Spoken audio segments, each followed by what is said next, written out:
Muy bien, vamos a abrir entonces nuestras Biblias en Esdras capítulo 1. Les recomiendo muchísimo que, yo no lo hago siempre, pero trato de tomar notas de las cosas que vamos aprendiendo en clase. Entonces les animo que traigan su cuadernito, tomen notas y después pueden hacer preguntas y después podemos compartir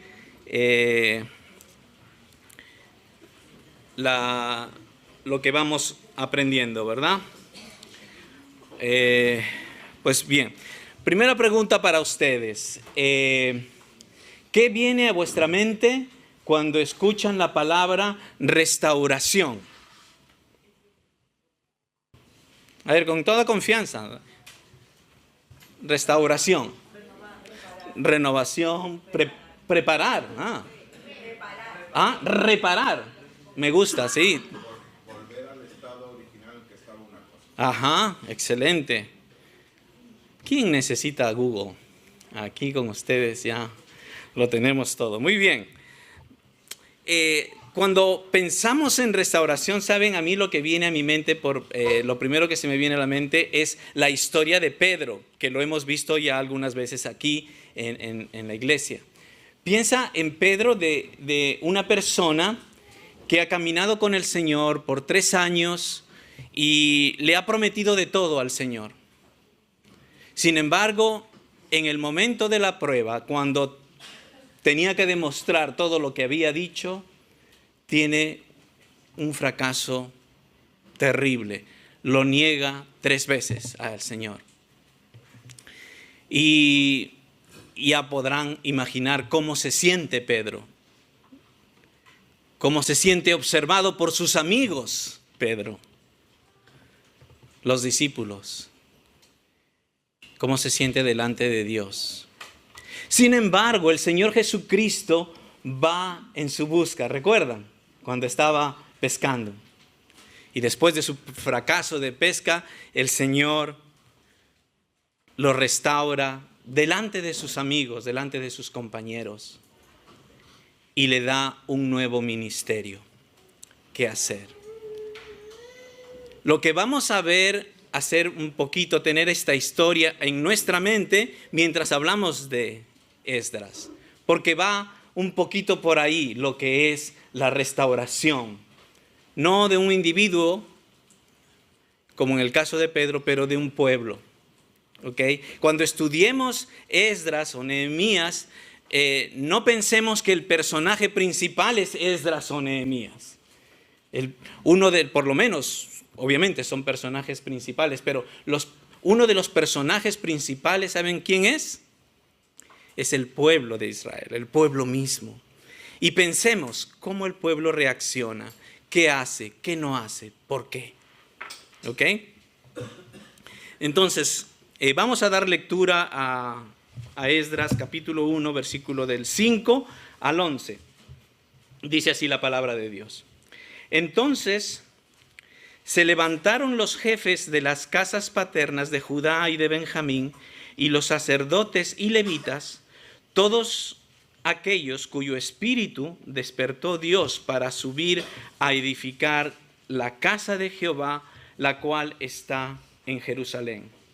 Y todos los que estaban en sus alrededores les ayudaron con plata y oro, con bienes y ganado y con cosas preciosas, además de todo lo que se ofreció voluntariamente. Y el rey Ciro sacó los utensilios de la casa de Jehová que Nabucodonosor había sacado de Jerusalén y los había puesto en la casa de sus dioses. Los sacó, pues, Ciro, rey de Persia, por mano de Mitridates, tesorero, el cual los dio por cuenta a Sebasar, príncipe de Judá. Y esta es la cuenta de ellos: 30 tazones de oro, 1000 tazones de plata, 29 cuchillos, 30 tazas de oro, otras 410 tazas de plata y otros 1000 utensilios. Todos los utensilios de oro y de plata eran 5.400. Todos los hizo llevar Sesbazar con los que subieron del cautiverio de Babilonia a Jerusalén, ¿no? Esta última frase me hizo pensar en el título de esta mañana, ¿no? Restauración de Babilonia a Jerusalén. Vamos a recordar brevemente el trasfondo histórico. Ya lo ha dicho nuestro hermano Rubén la vez pasada, pero solamente para los que no estuvieron el domingo pasado, decir que el pueblo de Israel por muchos años ha vivido en rebeldía contra Dios. Dios les profetizó que deben arrepentirse, si no iban a ser juzgados. Y es por eso que Israel, que se dividía en dos grupos, ¿se acuerdan? El norte, ¿cómo se llamaba el norte? Israel, y los del sur, Judá. Los del norte, nos explicaba Rubén, que habían sido conquistados por el imperio asirio, ¿no? Desapareció prácticamente esas 10 tribus, habían 12, 10 estaban en el norte, y las 2 en el sur eran las tribus de Benjamín y Judá. Tuvieron los del sur muchos años para darse cuenta que las tribus del norte no se arrepintieron y tuvieron juicio. Cualquiera diría, bueno, hay que portarnos bien porque si no nos va a pasar lo mismo. Mira, Dios ha cumplido con su palabra. Pero no lo hicieron, no se arrepintieron. Sin embargo, Dios cumplió su palabra, su profecía de que un imperio iba a venir y los iba a llevar en exilio. Y ese imperio es el imperio babilónico, ¿verdad? Con Nabucodonosor. Llevó, destruyó, como nos ha explicado bien Rubén la semana pasada. Pero si bien es cierto, la profecía del juicio de Dios se cumplió, vamos a ver ahora que la profecía de Dios también consistía en de que Él, 70 años después, los iba a traer a ellos de vuelta a casa, a la tierra prometida. Los iba a traer. Ahora ya pueden imaginar vivir en Babilonia en exilio. Una situación nada agradable, que te quiten de los tuyos, de tu tierra, etcétera, etcétera, etcétera. Brevemente para que...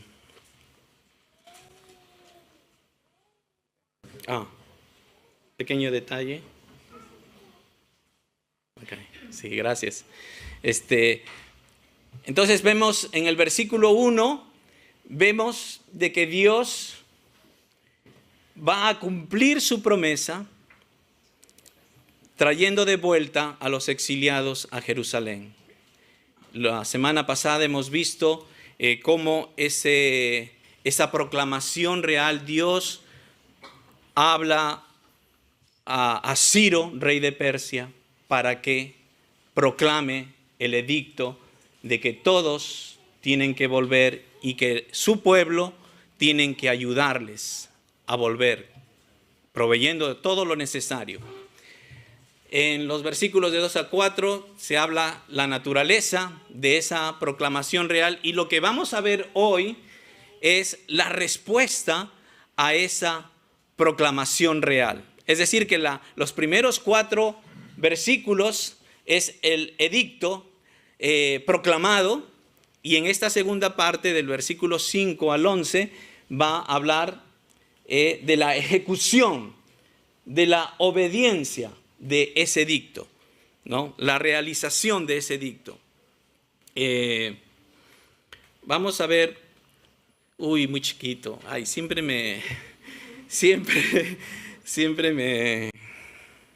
me sale mal, no soy bueno con los PowerPoints, pero quería mostrarles brevemente allí en el texto los primeros 4 versículos, ven, a la izquierda. Sí, también para ustedes. Y donde se da el edicto, y en el lado derecho es la aplicación, la obediencia, la ejecución del edicto. Ahora, noten que he puesto en colores similares porque se repite el dictamen y la obediencia. Por ejemplo, ahí, créanme por fe los que no logran leerlo. En rosado dice, ¿no? Para que se cumpliese la palabra de Jehová, despertó Jehová. Y la respuesta en el otro lado es, entonces se levantaron los jefes, etcétera, etcétera, se levantaron. ¿No? Despertó Jehová, y también ven allí, despertó Jehová para subir a edificar la casa a aquellos a quienes él había despertado. Noten también en el color verde, en el versículo 7, dice el edicto, ¿no? Que Ciro dice que le edifique casa en Jerusalén. ¿Ok? Ahora, en el verde, el otro lado dice subir a edificar la casa de Jehová, la cual está en Jerusalén. Notan allí la correspondencia, ¿no? El edicto y la aplicación. Y también muy interesante como en el amarillo dice, ayúdenle los hombres de su lugar, ¿con qué? Con plata, oro, bienes, ganados y ofrendas voluntarias, ¿verdad? Y eso también lo vemos, la ejecución de esa orden, ¿no? Cuando habla, ¿no? Entonces dice, y todos los que estaban en sus alrededores les ayudaron con plata, oro, con bienes, ganados, etcétera, etcétera. ¿Se dan cuenta, no? Un pasaje es el edicto y el siguiente pasaje es la ejecución. Y notan que el escritor de este libro lo está dividiendo de una manera paralela para enfatizar que el edicto se tiene que cumplir, se tiene que obedecer. No solamente porque el emperador Ciro de Persia lo está mandando, sino que es Dios quien está detrás de eso. Eso es lo que quiere enfatizar. Todo se hace al pie de la letra. Es importante notar también de que es Dios quien ha tomado siempre la iniciativa para devolver a su pueblo. Es Él quien despierta. Es interesante, ¿no? Que esa palabra, despierta al emperador, a Ciro. Y también despierta a la gente para ayudar a su pueblo. Entonces, los que responden a ese llamado y a ese edicto son 4 grupos. ¿Han notado allí? A ver, díganme ahí en sus Biblias, ¿cuáles son esos 4 grupos que responden al edicto? Los que tienen su Biblia o que los que logran. Ah, sí se ve aquí, ahí me he dado cuenta y estoy mirándola, ya lo veo muy chiquito, acá está mejor. En esta parte, ¿quiénes son esos 4 grupos que responden? Sacerdotes, los jefes de las casas, ¿perdón? Sí, eran los jefes de las tribus del sur, muy bien, ya, están sacerdotes, levitas, muy bien, y el pueblo en general. Ahora, esto es muy importante notar que por qué estas personas son los que responden. Es crucial cada uno de estos personajes. Primero, bueno, los jefes de las casas, los jefes de las familias. Imagínense el rol que cumplen los líderes de las unidades familiares, ¿no? Convencer prácticamente a su gente, hey, tenemos que irnos, ¿ah? No, el edicto está dado, Dios quiere, esto lo hemos venido deseando hacer, venga, necesitamos de ese liderazgo que empuje a la gente a avanzar. Después están los sacerdotes. ¿Os acordáis quiénes son los sacerdotes? No estamos aquí tomando examen y el que no contesta está desaprobado por si acaso. La idea que venga a la cabeza, estamos todos para aprender aquí, hermanos. A ver, ¿quiénes eran los sacerdotes? ¿Os acordáis? En el Antiguo Testamento, ¿se acuerdan? Eran las personas que representaban a Dios delante del pueblo, que hacían los sacrificios de los animales, ¿os acordáis? Hacían el servicio en el tabernáculo, en el templo, ¿verdad? Después están los levitas. ¿Quiénes eran los levitas? Eso está un poquito más difícil. Yo tampoco, siempre me confundo entre levitas y sacerdotes. Siempre tengo que estar revisando esos conceptos, ¿no? O sea, los levitas eran descendientes de Leví, ¿ok? De la tribu de Leví, ¿ok? Tanto los levitas como los sacerdotes eran descendientes de Leví. Ahora, hay el primer sumo sacerdote de Israel. ¿Se acuerdan de quién era?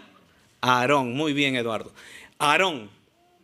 Y todos los descendientes de Aarón eran los sacerdotes. ¿Ok? Entonces, los sacerdotes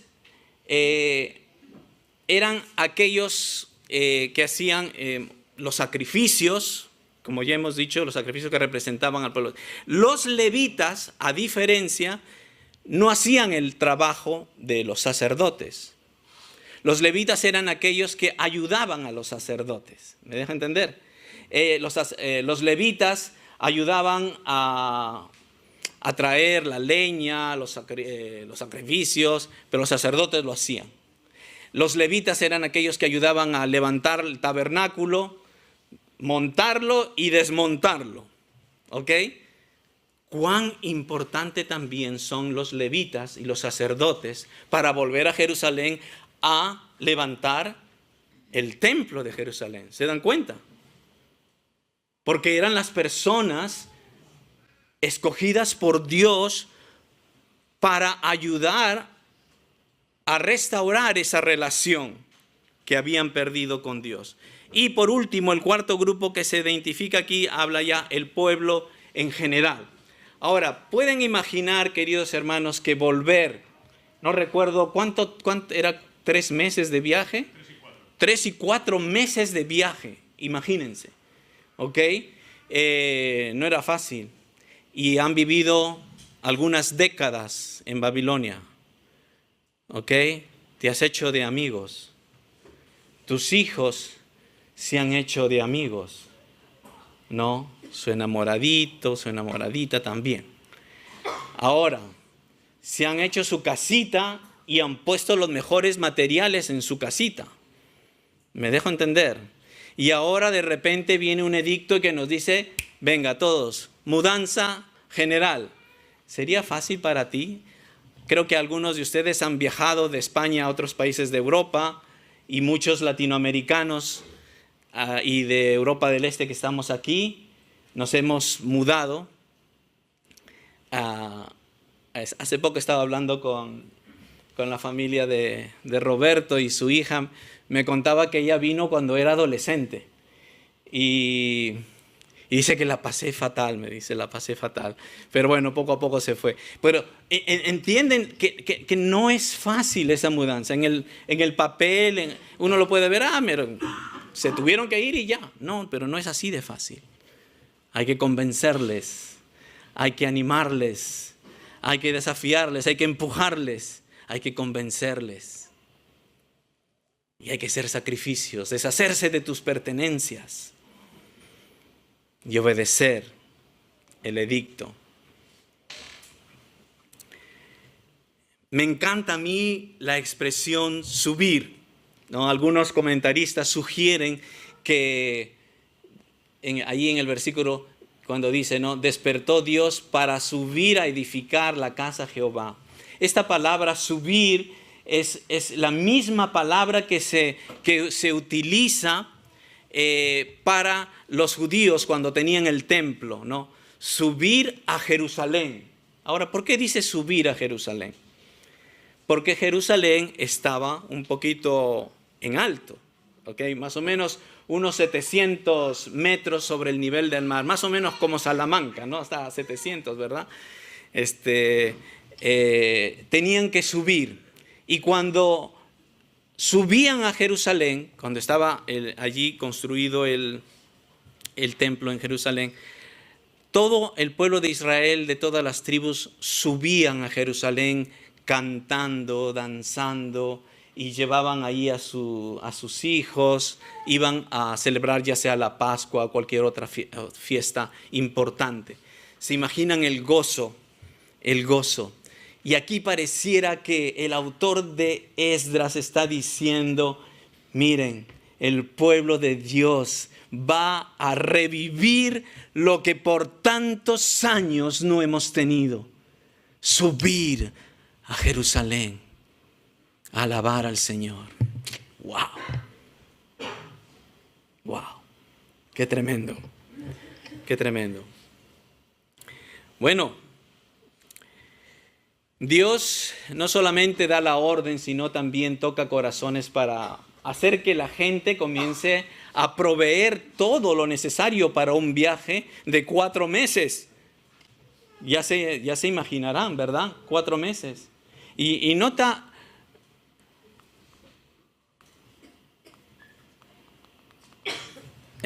por favor. Ahí está, mejor. Genial. Pueden mirar acá mejor. Yo estoy mirando ya mis ojos. Quiero que noten esto. Que Dios hace algo muy similar a lo que hizo en la historia del Éxodo.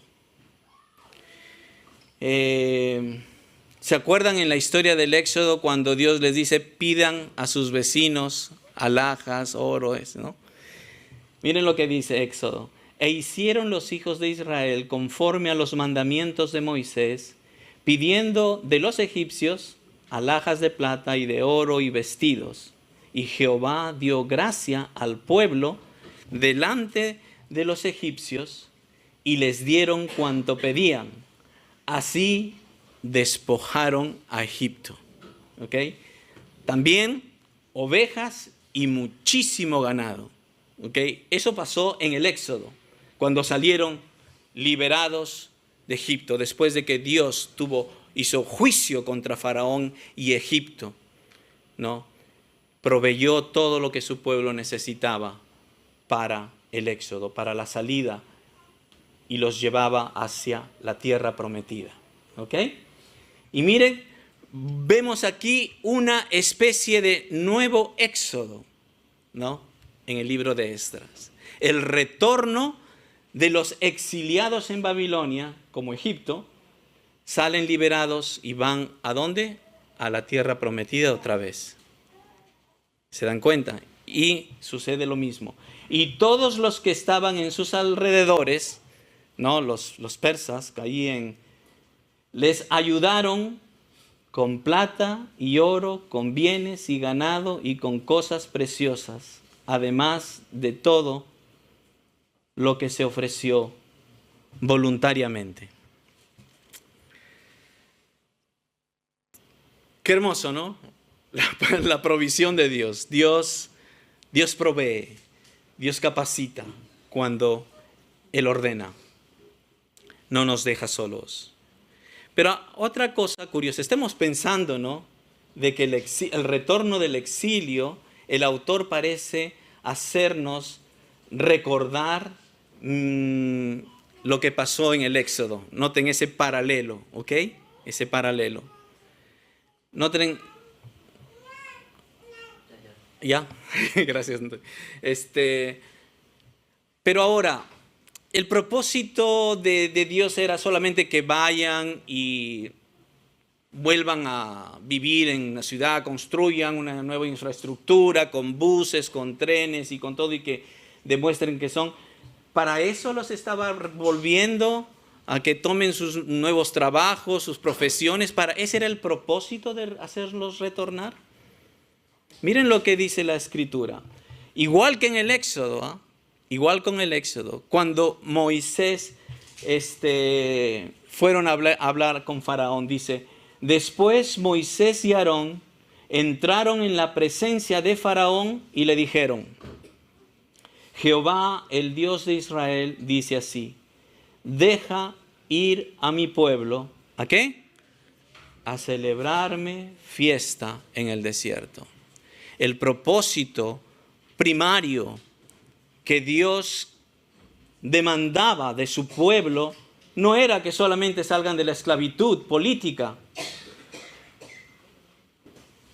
sino que se vayan y se encuentren con su Dios para una relación, para que le conozcan, para que le alaben y le adoren y le sirvan.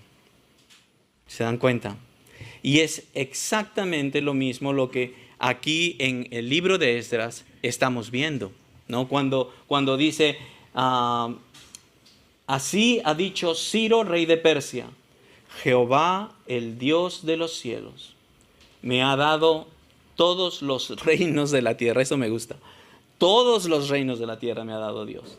Y me ha mandado que le edifique casa en Jerusalén. Es decir, el templo. El templo como lugar y centro de adoración. El lugar del encuentro del pueblo de Dios con su Dios. ¿Se dan cuenta el paralelo nuevamente aquí?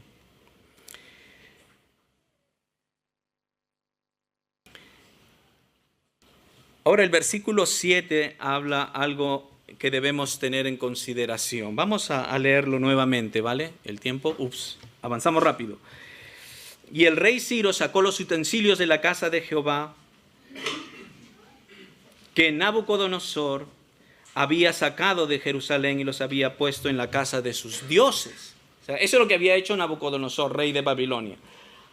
Destruyó el templo de Jerusalén, cosa como nos decía Rubén la semana pasada, lo peor, la pesadilla más horrible que hubieran podido experimentar el pueblo de Israel. Que Dios dejase que invasores destruyan su casa. Nabucodonosor vino y tomó las vasijas y muchos utensilios y los llevó a Babilonia, al templo de su dios, muy probablemente Marduk, que era el dios de Babilonia. Ahora, ¿qué significaba esto en la antigüedad? En la antigüedad significaba de que los dioses de Babilonia habían vencido al Dios de Israel. ¿Se dan cuenta? ¿Qué está pasando en la mente de los judíos en ese momento? ¿Qué estaba pasando? Dios, el Dios de Israel, el creador del universo, se ha dejado vencer por Marduk. ¿Pueden imaginar la burla de los babilonios cuando traían todo lo que habían saqueado de Israel? Me pienso en Daniel y sus amigos, los jóvenes que llegaban como esclavos. Yo imagino la burla en sus casas o gritando, nosotros somos mejores que ustedes. ¿Se dan cuenta la figura aquí? Lo irónico que Esdras nos muestra es de que Dios, para devolver las vasijas de oro de su templo, pues no solo le ha quitado las vasijas a Nabucodonosor que había puesto allí en el templo de sus dioses, sino le ha quitado todas las naciones que tenía. Eso es tremendo. Dios, para recuperar sus pertenencias, le ha quitado todas las naciones al imperio babilónico de manos de Nabucodonosor y se los ha dado a Ciro. Me devuelven lo que me pertenece. ¿Quién es el victorioso al final?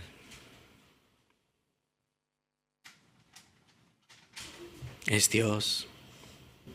Es nuestro Dios, el vencedor. ¿Te has preguntado por qué Dios enfatiza también, ¿no? Que traigan todos estos artefactos? Es muy importante porque las cosas evocan memorias Y también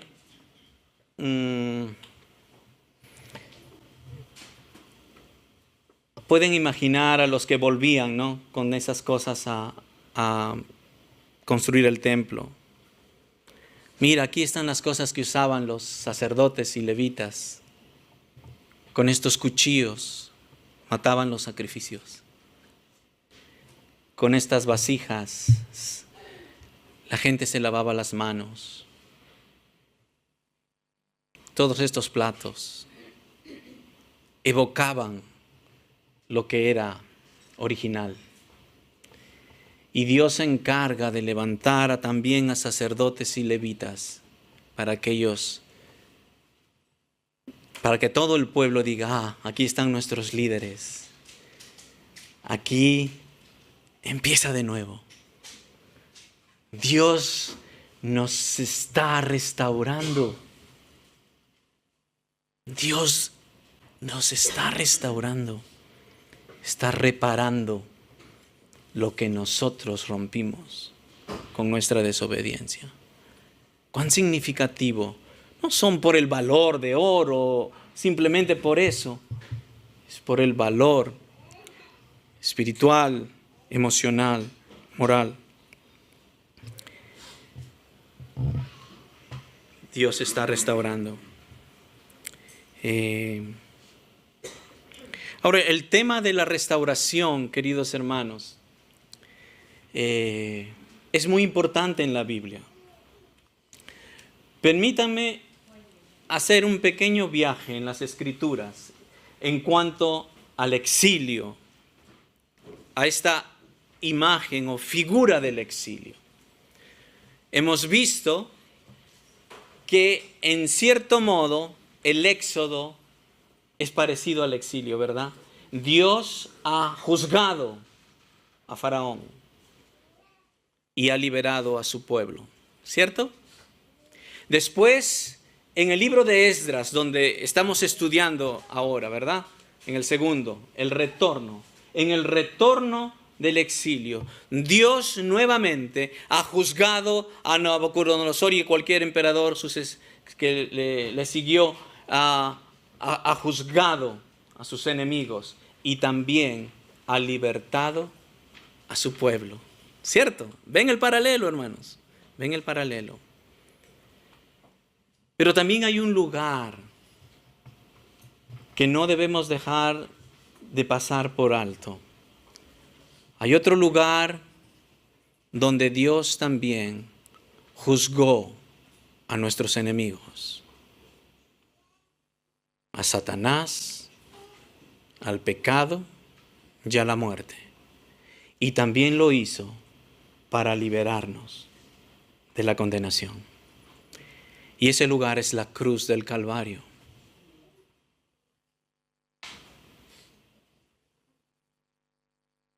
Allí cuando todo pecador estaba esclavo, no de un imperio egipcio ni babilónico, sino de un tirano, Satanás, el pecado y la muerte. Pero Cristo vino y se hizo hombre, y vino y murió. Su victoria no fue a través con ejércitos, sino vino con humildad. Y vino y dio su vida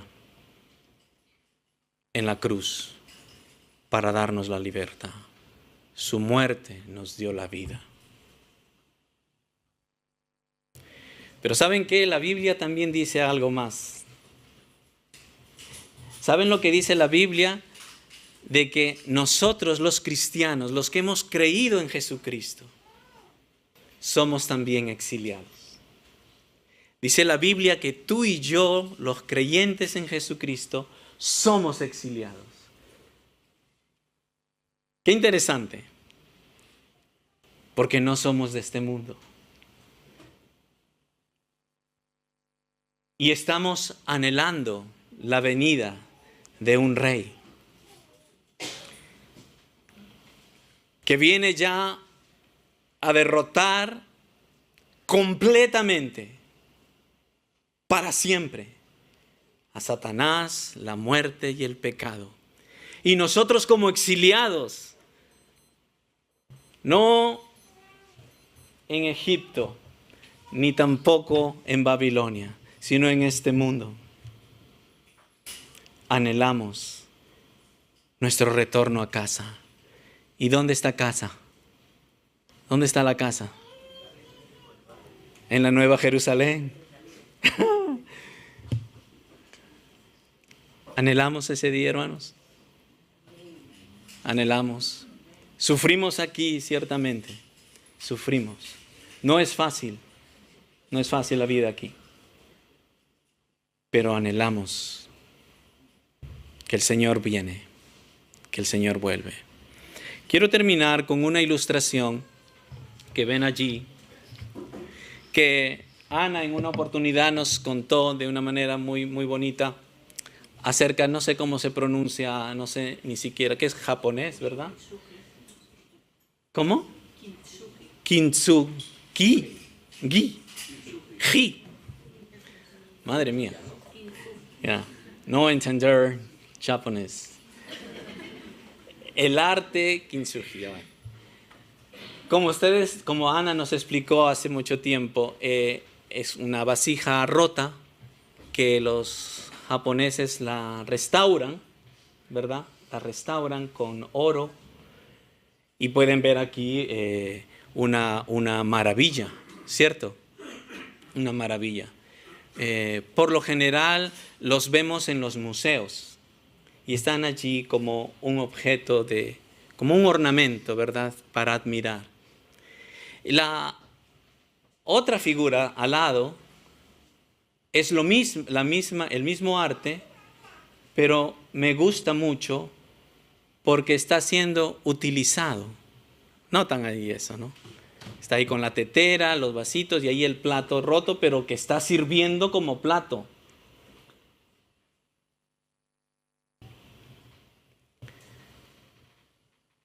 ¿Qué queremos ser en nuestra restauración? ¿Elementos solamente de decoración? ¿O queremos ser restaurados y ser instrumentos útiles para el Señor? Quiero terminar y vuelvo a lo que comencé con la historia de Pedro. ¿Os acordáis? Pedro fue restaurado. ¿Y qué fue la pregunta primera que le dice el Señor a Pedro? ¿Me amas? Pedro, ¿me amas? Pedro, ¿me amas? No le dice primero, apacienta mis ovejas. Le pregunta si le ama. Y es que eso es lo primordial, queridos hermanos, en nuestra vida. Restaurar nuestra relación con Dios es lo primero. Antes de servirle. Restaurados para servir. Pero primero es nuestra relación con Dios. Y déjame hacerte una pregunta, hermano querido. No hay tiempo para más. ¿Qué cosas? ¿Qué cosas? Y con esto anda a casa y en la noche y ora al Señor. ¿Qué cosas necesitas? No para servir en la iglesia, sino para restaurar tu relación con Dios. ¿Qué cosas están impidiendo la fluidez de tu relación con Dios? Y volver a Dios. Y después viene el otro. Que el Señor bendiga su palabra.